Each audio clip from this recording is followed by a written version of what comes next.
రైతు సోదరులందరికీ నమస్కారాలండి. నా పేరు పెదపాటి జోషి కుమార్.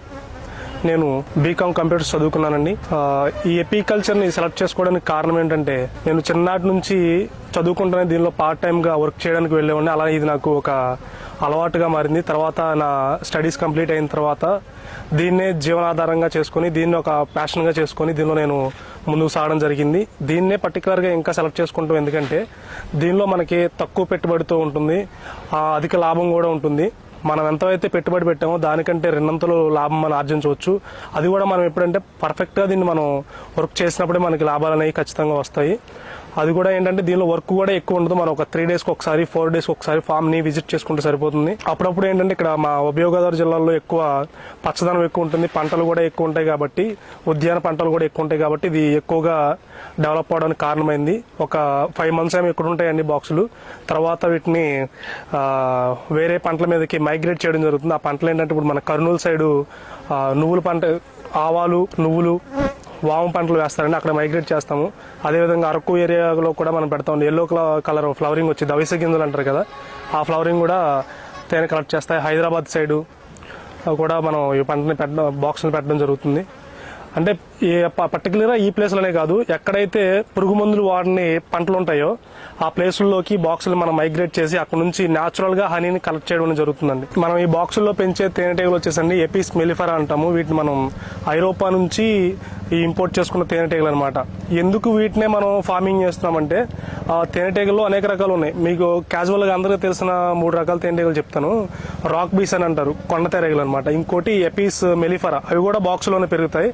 ఇంకోటి ఏమో పుట్ట తేనెటీగలని చెట్లకి ఇలా పడతాయి. ఇవన్నీ ఉన్నాయి. కాకపోతే మనకి బాక్సుల్లో ఫార్మింగ్ చేయడానికి ఇట్లాంటి తేనె మనం తీసుకొని ఎక్కువ మొత్తంలో మనం మార్కెటింగ్ చేయడానికి ఉపయోగపడేది ఎపిస్ మెలిఫెరా మాత్రమే. ఎపిస్ సెరానా వచ్చేసరికి మన ఏరియాలో అంతగా అవి కొంచెం డిస్టర్బ్ చేస్తే వెళ్ళిపోవడం, ఫార్మింగ్ కొంచెం అంతగా దానికి టెక్నికల్గా మనకి సెట్ అవ్వట్లేదండి. అందుకని ఎపిస్ మెలిఫెరా వచ్చేసరికి బాక్సుల్లో మనం ఎంత డిస్టర్బ్ చేసినా, మనం ఎన్నిసార్లు తేనె తీసినా సరే మళ్ళీ దానికి అనుగుణంగా మన క్లైమేట్ అనుగుణంగా అవి బాక్స్లో సెట్ అయిపోయి మళ్ళీ మనకి తేనెని ప్రొడ్యూస్ చేయడం జరుగుతుంది. అందుకని మనం ఫార్మింగ్కి వీటిని సెలెక్ట్ చేసుకున్నామండి.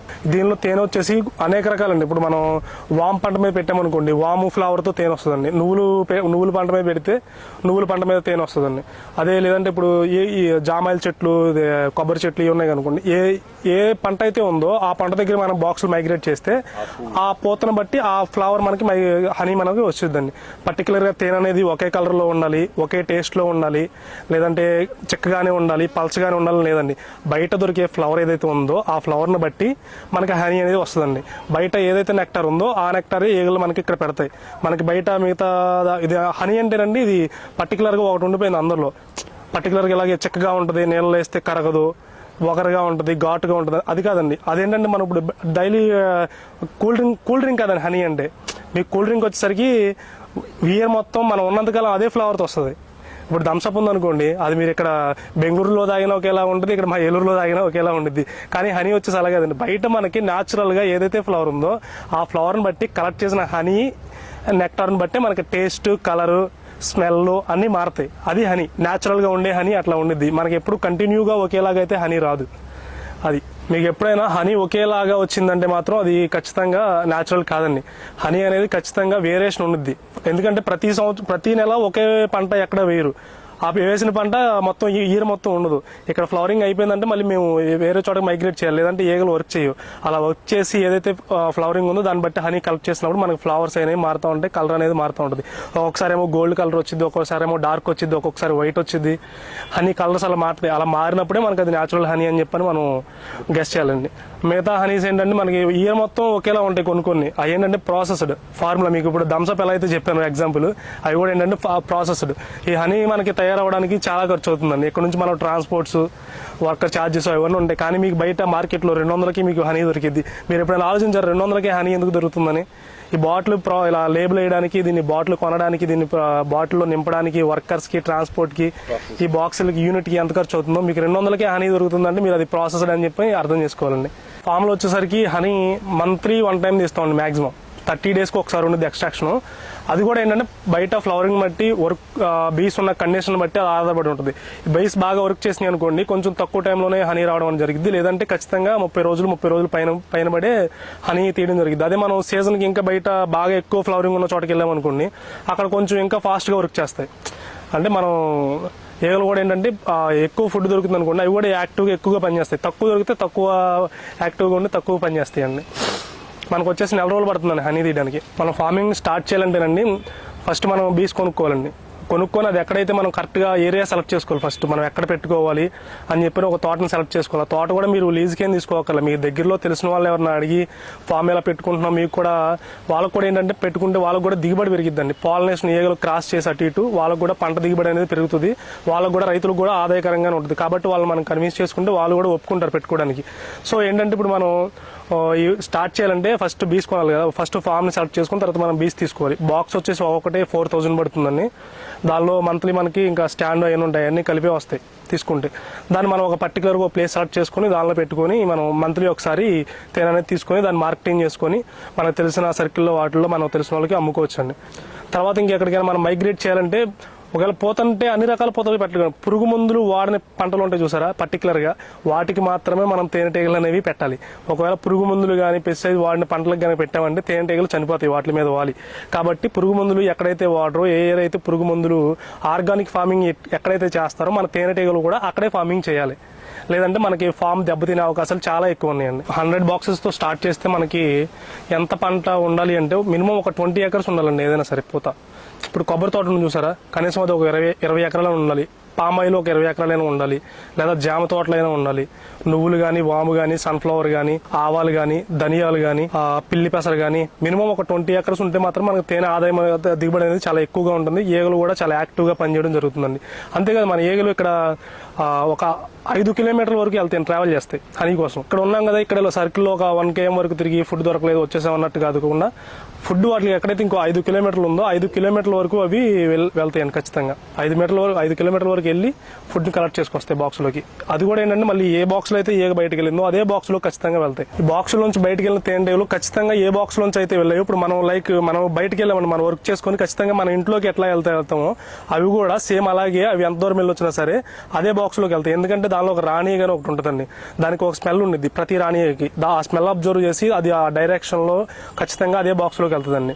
అదేవిధంగా ఈ తేనెటీగలు అనేవి చాలా న్యాచురల్ అండి. తేనెటీగలు లేకపోతే మానవాళి ఒక 4 రోజుల్లో అంతమైపోతుంది అంటారు. దీన్ని చాలా మంది శాస్త్రవేత్తలు కూడా చెప్పారు, సైంటిఫికల్గా రుజువైంది కూడా. ఎందుకంటే తేనెటీగలు అనేది లేకపోతే మనకి పాలినేషన్ ఆగిపోతుందండి, ఫుడ్ అనేది మనకి జనరేట్ అవ్వదు.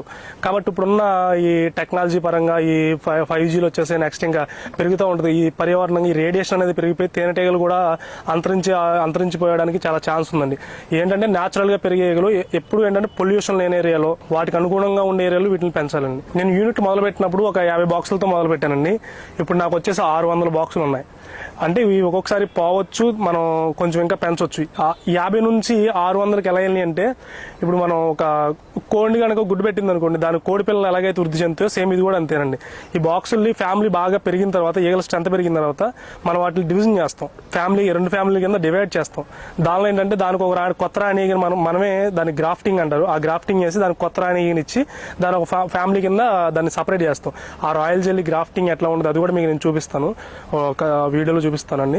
అది అలా ఫ్యామిలీ కింద 2 ఫ్యామిలీ కింద డివైడ్ చేసి మనం బాక్సులు అనేది పెంచుకుంటామండి. ఆ ఈగల సంఖ్యను మొత్తం పెరుగుతుంది, బాక్సులు కూడా పెరుగుతాయి, మన యూనిట్ కూడా పెరుగుతుంది, మనకి తేనె ఆదాయం కూడా పెరుగుతుందండి. తేనె పెట్టెలోని ఖచ్చితంగా 3 రకాల ఈగలు ఉంటాయండి. ఒకటేమో రాణి ఈగ, ఒకటేమో వర్కర్ బీ అంటారండి కూలీ ఈగ, ఇంకోటేమో డ్రోన్ మగేగ అంటారు. ఈ 3 రకాల ఈగలు పెట్లు ఉంటాయి. కూలీ ఈగల సంఖ్య చాలా ఎక్కువ ఉంటుంది. పర్టికులర్గా మనం ఇన్ని ఉంటాయని చెప్పలేము. ఒక్కొక్క బాక్స్ని బట్టి వాటి వర్క్ని బట్టి దానిలో స్ట్రెంత్ ఆధారపడి ఉంటుంది. పోతీగలు వచ్చేసరికి ఒక 50 to 50 ఉంటాయి మ్యాక్సిమం. 50 నుంచి ఒక 100 లోపే ఉంటాయి, అంతకంటే ఎక్కువ. రాణి ఈగ వచ్చేసరికి ఒకటే ఉంటుందండి. రాణి ఈగ పని ఏమిటంటే ఫ్యామిలీని పెంచడం, అంటే వృద్ధి చేయడం, గుడ్లు పెట్టడం బయట. అది కూడా గుడ్లు ఎలా పడితే అలా పెట్టదండి. బయట ఎంతైతే ఫుడ్ దొరుకుతుందో దాని ఫ్యామిలీ మెయింటెనెన్స్కి తగ్గట్టుగా ఆ బయట దొరికే ఫుడ్ని బేస్ చేసుకొని ఇది గుడ్లు పెడుతుందండి. తర్వాత ఈ మగేగ పని ఏమిటంటే ఇప్పుడు మనం కింద మీకు చెప్పాను, పెట్టిన ఫామ్ని పెంచడం, పెట్టిన 2 ఫ్యామిలీలుగా చేస్తామని చెప్పాను కదా. దానిలో కొత్త రాణి పుట్టినప్పుడు దానిలో మీట్ అవ్వడానికి మాత్రమే ఈ డ్రోన్ బీ అనేది ఉపయోగపడుతుంది. ఇది కూడా ఏంటంటే ఆ లైఫ్లో ఫస్ట్ టైం ఒకసారి కలుస్తుంది, తర్వాత మీట్ అవ్వదు ఇక రాణిని. ఫస్ట్ చనిపోతుంది, అది మీట్ అయిన తర్వాత చనిపోతుంది. తర్వాత రాణి అనేది కంటిన్యూగా దాని లైఫ్ టైం అంతా ఇక ఎగ్స్ పెడుతూనే ఉంటుంది. ఈ వర్కర్ బీ వచ్చేసరికి బయటికి వెళ్ళి లార్వాని డెవలప్ చేయడం, దానికి రాయల్ జెల్లీ ప్రొడ్యూస్ చేయడం, బయట ఉన్న పిప్పొడి అంటే బీ పాలన్ అంటాం, ఆ బీ పాలన్ తీసుకొచ్చి వాటి ఫుడ్ కింద కన్వర్ట్ చేసుకోవడం, ఇంకేంటంటే ఇవి లోపల బాక్స్ని క్లీన్ చేసుకోవడం, ఏదైనా వచ్చి చిన్న చిన్న ఈగలు కానీ జంతువులు కానీ ఒకవేళ బీసే చనిపోయినాయి అనుకోండి వాటి తీసుకొని బయట పాడేయడము, లోపల మెయింటెనెన్స్ చేయడం, క్లీన్ చేసుకోవడం అన్నీ ఈ వర్కర్ బీస్ చూస్తాయండి. తేనె సరద్దులు అవన్నీ మొత్తం అంతా ఇవి ఒక వ్యాక్స్ షీట్ ఉందనుకోండి, వ్యాక్స్ని బిల్డ్ చేయడం, అవి కూడా మొత్తం వర్కర్ బీస్ చూసుకుంటాయి. ఫ్యామిలీని డివైడ్ చేస్తారు కదా అన్నారు. దీనిలో బాక్స్లో వచ్చేసి 9 ఫ్రేమ్లే ఉంటాయండి. ఒక బాక్స్కి వచ్చేసి 9 ఫ్రేమ్లు ఉంటాయి. ఆ 9 ఫ్రేమ్ల నుంచి మళ్ళీ మీరు ఎట్లా డివైడ్ చేస్తారని అడిగారు సారు. దానికి ఏంటంటే మనం ఇప్పుడు ఈ బాక్స్ స్ట్రెంత్ బాగుంది అనుకోండి, మనం దీనికి ఫౌండేషన్ షీట్ అని ఇస్తామండి, వ్యాక్స్ సేమ్ అదే ప్రింట్తో ఉన్నదాన్ని. అంటే ఈగలు వాటంతటా వెళ్ళని అంటే టైము ఎక్కువ ప్రాసెస్ తీసుకుంటాయి, ప్లస్ ఏంటంటే పోతు గుడ్లు ఎక్కువ పెట్టడానికి ఛాన్స్ ఉందండి. సో ఏంటంటే మనం ఒక స్ట్రక్చర్ని దానికి ఇస్తాం. ఆ స్ట్రక్చర్ని ఎంటీ ఫ్రేమ్కి దానిలో పెట్టి దానిలో ఉన్న ఒక ఫ్రేమ్ని మనం తీసి ఆ ఫ్రేమ్ ఇస్తే ఆ ఫ్రేమ్ని అల్లుతాయండి. అలా అల్లినప్పుడు ఏంటంటే ఫ్రేమ్స్ అనేవి ఆటోమేటిక్గా పెరుగుకుంటూ వస్తాయి. వాటిని కూడా ఏంటంటే మనం అలా ఇచ్చిన ఫౌండేషన్ షీట్ని అవి 2-3 డేస్ మినిమం 2-3 డేస్ లో అల్లేస్తాయి. స్ట్రెంత్ అది బాగుండి మనం సీజన్లో బాగా ఫ్లవరింగ్ ఎక్కువ ఉందనుకోండి, కొన్ని 100 ఎకరాలు ఉన్నప్పుడు పెట్టామంటే మాత్రం ఒక 1 డేలో అల్లేస్తాయి అండి. ఒక 1 డేలో వర్క్ కంప్లీట్ చేస్తాయి. అలా మనం ఆ షీట్ని వ్యాక్స్ షీట్ని దానిలో బిల్డప్ చేసుకొని అలా ఫ్యామిలీస్ని బీస్ని బాక్స్ని పెంచుకోవచ్చు అండి.